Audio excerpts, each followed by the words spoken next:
Hello friends, ഇന്ന് യേശുക്രിസ്തു 10 കുഷ്ഠരോഗികളെ സൗഖ്യമാക്കിയ സംഭവം നിങ്ങളുമായി പങ്കുവയ്ക്കുവാൻ ഞാൻ ആഗ്രഹിക്കുന്നു. ലൂക്കോസിന്റെ സുവിശേഷം 17-ാം അധ്യായം 11 മുതൽ 19 വരെയുള്ള വാക്യങ്ങളിൽ യേശുക്രിസ്തു 10 കുഷ്ഠരോഗികളെ സൗഖ്യമാക്കിയ ആ സംഭവം നമുക്ക് കാണാൻ സാധിക്കും.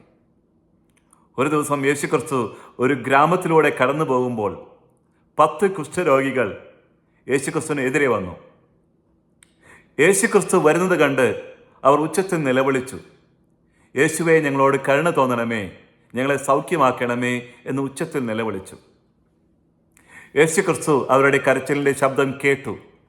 യേശുക്രിസ്തു മനസ്സലിഞ്ഞ് അവരോട് കരുണ തോന്നി അവരുടെ സൗഖ്യത്തിനായി ഇപ്രകാരം പറഞ്ഞു, നിങ്ങൾ പോയി നിങ്ങളെ തന്നെ പുരോഹിതന്മാർക്ക് കാണിക്കുക എന്ന് പറഞ്ഞു. അവർ പോകുന്ന വഴിയിൽ തന്നെ, അവർ അതനുസരിച്ച് പോകുന്ന വഴിയിൽ തന്നെ അവർക്ക് സൗഖ്യം വന്നു. തങ്ങൾക്ക് സൗഖ്യം ലഭിച്ചതറിഞ്ഞ് അതിൽ ഒരു കുഷ്ഠരോഗി മടങ്ങി വന്ന് യേശുക്രിസ്തുവിൻ്റെ കാൽക്കൽ വീണ് അവനെ നമസ്കരിച്ചു, ദൈവത്തെ മഹത്വീകരിച്ചു. യേശുക്രിസ്തു അവനെ നോക്കി പറഞ്ഞു, നിന്റെ വിശ്വാസം നിന്നെ രക്ഷിച്ചിരിക്കുന്നു, സമാധാനത്തോടെ പോയിക്കൊള്ളുക. ഈ കുഷ്ഠരോഗിക്ക് സൗഖ്യം ലഭിച്ചതായിരുന്നു. Already he got the healing. സൗഖ്യം ലഭിച്ചായിരുന്നു. എന്നാൽ അവൻ മടങ്ങി വന്ന് ദൈവത്തെ നമസ്കരിച്ചപ്പോൾ, മടങ്ങി വന്ന് ദൈവത്തെ മഹത്വീകരിച്ചപ്പോൾ അവന് പൂർണ്ണമായ രക്ഷ ലഭിക്കുവാനിടയായി. അവൻ്റെ ശരീരത്തിൻ്റെ സൗഖ്യം മാത്രമല്ല, അവൻ്റെ ആത്മാവിൻ്റെയും അവൻ്റെ മനസ്സിൻ്റെയും സൗഖ്യം, നിത്യമായ രക്ഷ ലഭിക്കുവാൻ ഇടയായിത്തീർന്നു. ഈ ഭാഗത്ത് നിന്ന് നമുക്ക് പഠിക്കുവാൻ 1-2 കാര്യങ്ങൾ പഠിക്കുവാനുള്ളത്, നമ്മൾ ദൈവത്തെ അനുസരിക്കുമ്പോൾ ദൈവത്തിൻ്റെ അനുഗ്രഹങ്ങൾ നമ്മൾ പ്രാപിക്കും. രണ്ടാമതൊരു കാര്യം, ആളുകൾ ദൈവത്തിൻ്റെ അടുക്കൽ വരുന്നത് ഒരു സഹായത്തിന് വേണ്ടിയിട്ടാണ്, ഒരു സൗഖ്യത്തിന് വേണ്ടിയിട്ടാണ്, ഒരു വിടുതലിന് വേണ്ടിയിട്ടാണ്. എന്നാൽ ദൈവത്തിന് വേണ്ടി നമ്മുടെ ഹൃദയങ്ങളെ സമർപ്പിക്കുമ്പോൾ, ദൈവത്തിൽ വിശ്വസിച്ച് നമ്മുടെ ഹൃദയങ്ങളെ സമർപ്പിക്കുമ്പോൾ ഒരു സൗഖ്യത്തേക്കാൾ അധികമായ, സഹായത്തേക്കാൾ അധികമായ നിത്യരക്ഷ ലഭിക്കുവാനായിട്ട് ഇടയായിത്തീരും. ഒരു സൗഖ്യത്തേക്കാൾ, ഒരു സഹായത്തേക്കാൾ, ഒരു വിടുതലിനേക്കാൾ എത്രയോ വലിയതാണ് ലോകസ്ഥാപനത്തിനു മുമ്പേ ദൈവം നമുക്ക് വേണ്ടി ഒരുക്കിയ നിത്യരക്ഷ. ദൈവം നമ്മൾ ആരും നരകത്തിൽ പോകാൻ ആഗ്രഹിക്കുന്നില്ല.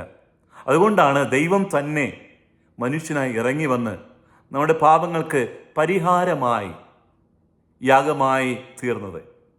നമ്മളത് വിശ്വസിച്ച് നമ്മുടെ ഹൃദയങ്ങളെ ദൈവത്തിന് വേണ്ടി സമർപ്പിക്കുകയാണെങ്കിൽ ദൈവം ലോകസ്ഥാപനത്തിന് മുൻപേ നിങ്ങൾക്ക് വേണ്ടി ഒരുക്കിയ, നമുക്ക് വേണ്ടി ഒരുക്കിയ രക്ഷ നമുക്ക് ലഭിക്കുവാൻ ഇടയായിത്തീരും. അനിത്യമായ സ്വർഗജീവിതം നമുക്ക് ലഭിക്കുവാൻ ഇടയായിത്തീരും. ഞാൻ കേട്ട ഒരു കഥ ഇങ്ങനെയാണ്. 2 സഹോദരന്മാരുണ്ടായിരുന്നു. മൂത്ത സഹോദരൻ വളരെ നല്ലവനായിരുന്നു, ദൈവത്തിൽ വിശ്വസിച്ച് ദൈവത്തിന് വേണ്ടി ജീവിക്കുന്നവനായിരുന്നു. എന്നാൽ ഇളയ സഹോദരൻ ഒരു ഗുണ്ടയായി, ക്രിമിനലായി ജീവിക്കുന്ന ഒരുവനായിരുന്നു. ഒരു ദിവസം ഇളയ സഹോദരൻ തൻ്റെ ഭവനത്തിൽ നിന്ന് പോയി. അല്പം മണിക്കൂറുകൾക്ക് ശേഷം അവൻ മടങ്ങി വന്നു. അവൻ്റെ വസ്ത്രം മുഴുവൻ രക്തത്താൽ കുളിച്ചിരുന്നു. അവൻ്റെ വസ്ത്രം മുഴുവൻ രക്തം നിറഞ്ഞിരുന്നു. അവൻ്റെ കയ്യിൽ രക്തം പുരണ്ട ഒരു കത്തി, ഒരു കടാരി അവൻ്റെ കയ്യിലുണ്ടായിരുന്നു. മൂത്ത സഹോദരൻ ചോദിച്ചു, എന്ത് സംഭവിച്ചു? What happened? അപ്പോൾ ഇളയ സഹോദരൻ പറഞ്ഞു, be quiet, the police is after me, the cop is after me. മൂത്ത സഹോദരൻ ഇളയ സഹോദരനോട് ഇങ്ങനെ പറഞ്ഞു, നിന്റെ വസ്ത്രം അവിടെ ഊരി വെച്ച് നീ കുളിച്ച് പുതിയ വസ്ത്രം ധരിച്ചു മടങ്ങി വരാൻ പറഞ്ഞു. അവൻ കുളിക്കാൻ പോയപ്പോൾ അപ്പോൾ തന്നെ പോലീസ്, ഒരു 30 മിനിറ്റ്സിന് ശേഷം പോലീസ് വന്ന് വാതിൽ മുട്ടി. ആ മൂത്ത സഹോദരൻ തൻ്റെ ഇളയ സഹോദരൻ ഊരി വെച്ച വസ്ത്രം എടുത്തു ധരിച്ചു. ഇളയ സഹോദരൻ കൊണ്ടുവന്ന് വെച്ച കടാരി അവൻ കയ്യിൽ എടുത്ത് അവൻ പോലീസിനെ കീഴടങ്ങി. മൂത്ത സഹോദരൻ പറഞ്ഞു, ഞാനാണ് കൊലപാതകം നടത്തിയത്. അവൻ പോലീസിനെ കീഴടങ്ങി. 1-2 പേർ മരിച്ചതുകൊണ്ട് ആ മൂത്ത സഹോദരനെ വധശിക്ഷ വിധിച്ചു. ഇതറിഞ്ഞ ഇളയ സഹോദരൻ്റെ ഹൃദയം തകർന്നു. മൂത്ത സഹോദരൻ്റെ സ്നേഹം അവൻ വാസ്തവമായി തിരിച്ചറിഞ്ഞു. അവൻ്റെ ജീവിതത്തിൽ വലിയ മാറ്റം വന്നു. അവൻ തൻ്റെ മൂത്ത സഹോദരന് വേണ്ടി ജീവിക്കുവാൻ തീരുമാനിച്ചു. മൂത്ത സഹോദരൻ ജീവിച്ച ജീവിത മൂല്യങ്ങൾക്ക് വേണ്ടി ജീവിക്കുവാൻ അവനൊരു തീരുമാനമെടുത്തു.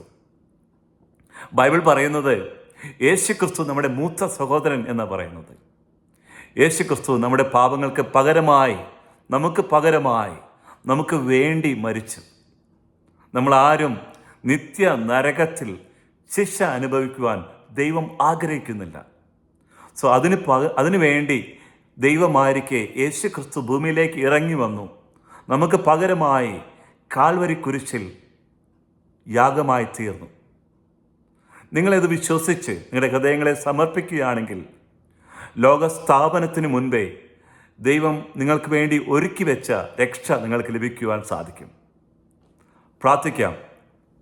കർത്താവായ യേശുവേ, അകുഷ്ഠരോഗിയെപ്പോലെ നിൻ്റെ അടുക്കലേക്ക് ഞങ്ങൾ വരുന്നു. അകുഷ്ഠരോഗിയെപ്പോലെ ഞാൻ എന്നെ തന്നെ സമർപ്പിക്കുന്നു. ദൈവമേ, എൻ്റെ ജീവിതത്തെ ഞാൻ നിനക്കായി സമർപ്പിക്കുന്നു. എൻ്റെ ഹൃദയത്തെ നിനക്കായി സമർപ്പിക്കുന്നു. നീ എൻ്റെ പാപങ്ങൾക്ക് പരിഹാരമായി കാൽവരി കുരിശിൽ മരിച്ചു എന്ന് ഞാൻ വിശ്വസിക്കുന്നു. എൻ്റെ ജീവിതത്തെ നിനക്കായി സമർപ്പിക്കുന്നു.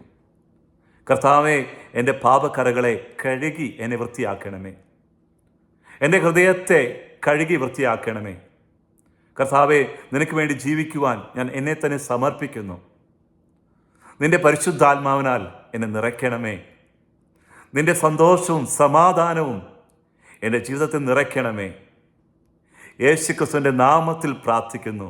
കൃപയോടെ കേൾക്കണമേ സ്വർഗീയ പിതാവേ.